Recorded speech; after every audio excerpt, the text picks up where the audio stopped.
Unlocking innovation through robotics education. Welcome to our channel, Jay Robotics. Today, we're diving into the realm of security systems with a simple and effective DIY IR security system. For this project, you'll need an Arduino board, an IR proximity sensor, and a buzzer. Connect the positive side of the buzzer to pin 12 on the Arduino. Next, link the IR proximity sensor output to pin 8.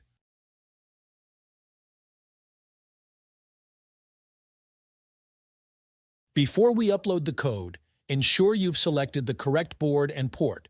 Go to Tools in the Arduino IDE, choose your board, for example, Arduino Uno, and select the port your Arduino is connected to. Now, you can upload the provided code. Connect the positive side of the buzzer to pin 12 on the Arduino.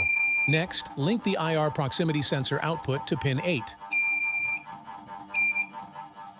If you found this video helpful, don't forget to hit the like button, share it with your friends, and subscribe for more exciting projects. Thank you for watching, and I'll catch you in the next video. Happy tinkering!